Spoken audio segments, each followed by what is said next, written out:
no estado.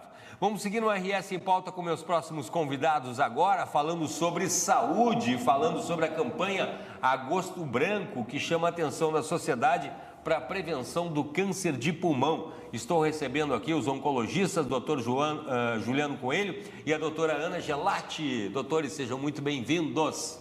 Muito obrigada, um prazer estar aqui com vocês hoje, poder acompanhar e trazer um pouquinho mais de informações também sobre a saúde, como que a gente pode se cuidar, né? O que a gente tem para poder nos prevenirmos aí. Com certeza. Doutor Juliano, seja muito bem-vindo. Muito obrigado, Cláudio.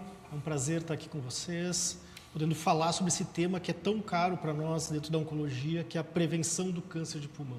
Pois então, né? A gente conversava com a doutora Ana e com o doutor Juliano ali fora do ar, antes falando especificamente sobre o câncer de pulmão, começando já por uma questão, né? O tabagismo, eu acredito que seja o pior inimigo aí do câncer de pulmão, mas tanto a doutora Ana como o doutor Juliano falavam assim, ó, não pense que você que não fuma, né, está totalmente protegido do câncer de pulmão.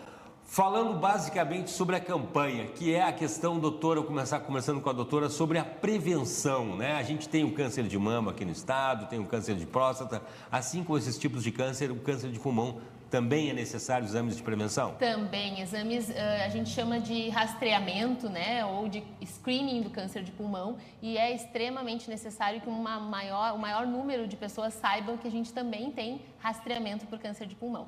Né? E realmente, como se falou, o cigarro é o nosso maior vilão, mas 20% aproximadamente dos pacientes com câncer de pulmão nunca fumaram. Então a gente precisa ficar atento para outros fatores de risco também. Por favor. Então, além do cigarro, né, a própria poluição, hoje a gente já tem dados bem estruturados, né, relacionando a poluição com o desenvolvimento de câncer de pulmão, mas também existem outros fatores, como algumas doenças crônicas, fibrose pulmonar aumenta muito o risco do câncer de pulmão, doença pulmonar obstrutiva crônica, exposições ambientais a outras substâncias também, como asbesto, radônio, sílica, várias substâncias que podem até ter relação com o tipo de trabalho que a gente desenvolve. Né? Sim. E além disso, podem até ter causas genéticas. Diferente do câncer de mama, não é um câncer que tem uma transmissão hereditária, né? Mas existem alterações genéticas que podem propiciar o desenvolvimento do câncer de pulmão também. Bom, doutor Juliano, a gente comentava antes ali, a gente já está vendo imagens aí, né? Eu me lembro que eu estava ouvindo aqui só pegando o pessoal conversando sobre tipos de câncer, só de pulmão tem mais de 10, é isso? É verdade. Antigamente, e não é tão antigamente assim, o câncer de pulmão era tudo a mesma coisa. Isso. Tratávamos da mesma forma. Isso. E infelizmente nós tínhamos casos que iam muito mal e outros um pouquinho melhor. Com o passar do tempo, a gente foi conhecendo melhor a doença, a gente foi conseguindo entender diferenças nessa doença e, com isso, desenhar tratamentos específicos contra esses subtipos de pulmão. Lembra, Cláudio, da história do genoma humano lá nos anos 2000? Isso, sim. Hoje a gente faz o genoma do câncer. Todo câncer de pulmão a gente deve fazer o sequenciamento genético. Nós sequenciamos em torno de 400 a 500 genes diferentes para encontrar se existe alguma mutação, então alguma alteração genética no teu tumor, em que nós já temos algum tratamento desenhado contra ela. Isso faz com que o meu tratamento seja muito mais eficaz, com menores efeitos adversos. Olha só, e a questão da idade, né? A gente fala muito câncer de mama, o câncer de próstata, agora falamos da hereditariedade, né? Que um pai que tem problema na próstata, o filho ali tem chances maiores, né? Tem que começar a partir dos 40 anos, 50 anos. Como é que fica essa prevenção, esses exames preventivos do câncer? Homens, mulheres? Atualmente, Cláudio, o que a gente tem de roteiro, né? O que nos guia? Hoje, todo paciente, todo tabagista, na realidade, que tenha entre 50 e 80 anos, ele tem indicação de fazer uma tomografia de tórax de baixo nível de radiação, tá? Desde que ele seja um tabagista ativo ou que ele tenha parado de fumar nos últimos 15 anos e que tenha uma carga tabágica, que a gente chama, de aproximadamente 20 maços ano. O que significa isso? Ter fumado por 20 anos uma carteira por dia, ou ter fumado por 10 anos 2 carteiras por dia. Entendi. Né? Então, a gente tem uma população específica que deve fazer esse rastreamento.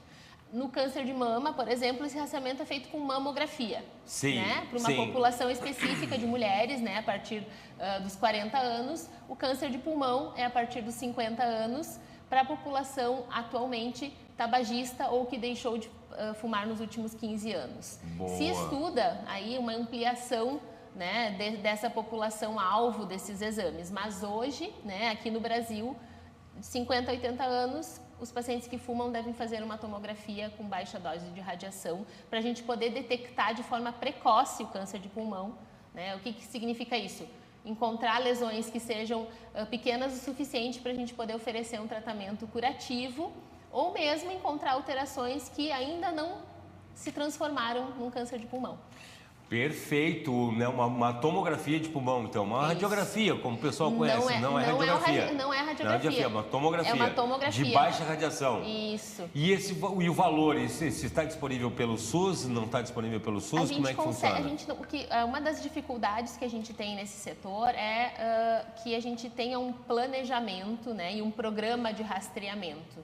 O programa de rastreamento envolve não só a execução do exame, porque o exame, né, Juliana, é fácil acesso para todos os, tanto no plano privado quanto no SUS, né, mas não basta a gente fazer o exame, esse exame tem que ser interpretado, né, tem que retornar no médico, ser avaliado para poder ter a condução melhor conforme o que a gente encontrar no exame. Né? Talvez pacientes precisam de biópsia ou apenas fazer um acompanhamento com pneumologista. Estou fazendo uma pergunta para o pessoal entender, porque informação é tudo, né? Entender como é que funciona. Então, gente, tem que ter esse acompanhamento aí, não é só fazer o exame, como a doutora está falando, é acessível, mas tem que ter um acompanhamento em seguida.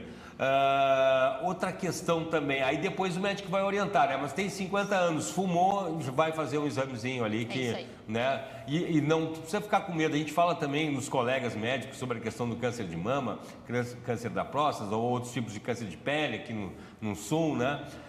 Que o pessoal, quem procura acha, parar com isso também. É o contrário, gente, porque é fundamental saber, e é importante o pessoal saber, que diagnosticado no início há tratamento, existe o tratamento. Agora mesmo a gente perguntava ali, mas quais são os sintomas do câncer de pulmão? Né? Eu acho que essa pergunta é coerente, né, doutor Juliano? É muito coerente e faz todo sentido a gente falar sobre prevenção no sentido, na verdade, do diagnóstico precoce. O câncer, quando ele é inicial, ele não traz sintomas. Olha aí o perigo. Normalmente, quando nós vamos ter sintomas, é uma doença que já está mais avançada, com que isso vai comprometer ou dificultar a eficácia dos meus tratamentos.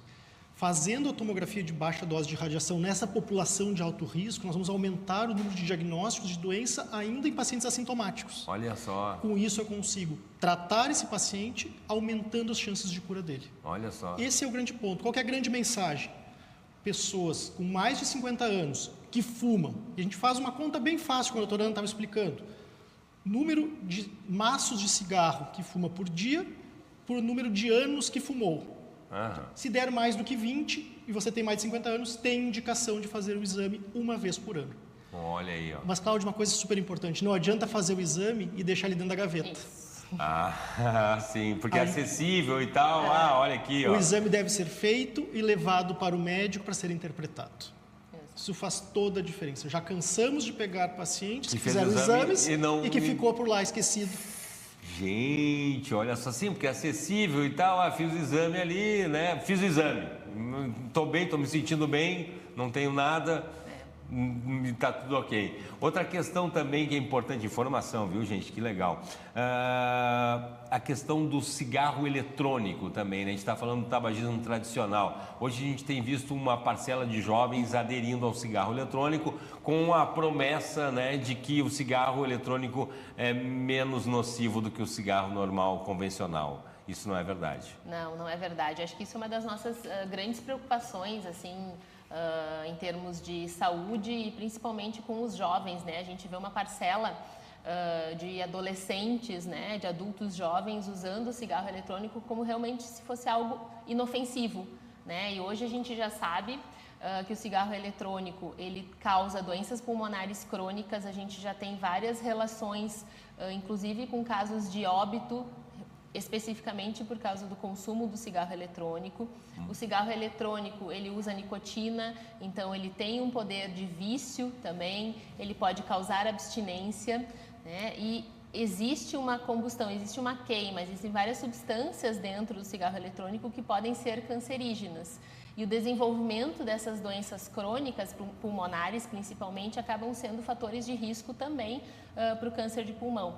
Então é um alerta realmente muito importante, não só para os jovens, mas para toda a família. Deixar claro isso, né? Ficar bem claro para que a gente consiga cuidar de quem a gente conhece, de quem está próximo, passar essa informação e começar a olhar de forma diferente para o cigarro eletrônico, que vem aí numa onda muito com cheiros, aromas, né, formatos atraentes.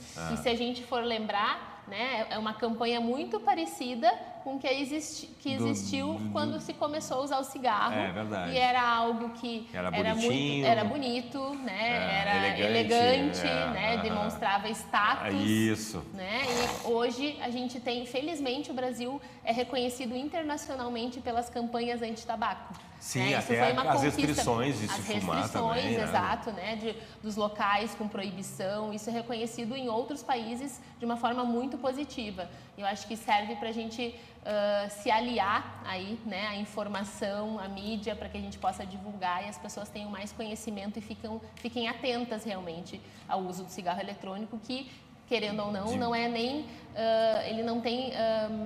não é comercializado. É proibido, a venda é proibida. A venda aqui no Brasil. Também exato. Isso também. Só lembrando que é proibida a venda do cigarro eletrônico no Brasil. Doutor Juliano, por favor. É importante a gente lembrar, na verdade, tentar fazer a relação do Agosto Branco, que é o nosso mês de conscientização do câncer de pulmão, com o Outubro Rosa. O Outubro Rosa está na mente de todo mundo. É verdade. Hoje as mulheres procuram ativamente o seu médico para fazer a sua mamografia. Nós, como médicos, como oncologistas, como grupo Oncoclínicas, onde a gente trabalha, nós temos feito atividades regulares, inclusive estávamos no Shopping Iguatemi nesse último final de semana, para falar sobre a importância da prevenção, a importância do abandono do tabagismo e da realização do exame de uma forma preventiva. Então, atentar as pessoas, se você fuma, tem mais de 50 anos, vamos fazer a tomografia. Vocês podem procurar ativamente o seu médico, o seu clínico, seja o cardiologista, seja o ginecologista. Não precisa ir no oncologista para isso. Sim. A grande maioria dos exames vão estar normais, mas nós precisamos pegar aquela porcentagem de pessoas que já têm a doença, que ela ainda não é sintomática, que a gente não sabe que ela realmente está escondida, para conseguir fazer esse diagnóstico precoce. Então, a gente tem unido forças, né? Os grupos médicos, as sociedades médicas, com a imprensa, com atividades em redes sociais, colocando vídeo, colocando muita informação sobre isso, para que a gente realmente consiga conscientizar a população. Abandono do tabagismo e diagnóstico precoce. Doutor Juliano, doutora Ana, muito obrigado pela participação. Mais informações, por favor, redes sociais daí da clínica? Temos, sim. A gente trabalha no grupo Oncoclínicas, tanto eu quanto o doutor Juliano. Consegue nos achar no Instagram. O meu é doutora Ana, doutora.anagelati, @ né? E o doutor Juliano? Eu estou no Instagram, juliano.oncologia, e no YouTube, na Escola de Oncologia. Informação é tudo e diagnóstico precoce fundamental. Muito obrigado, doutora Ana. Obrigada pela oportunidade. Obrigado. Primeira de várias, viu? Isso aí, perfeito. Obrigado. Obrigada.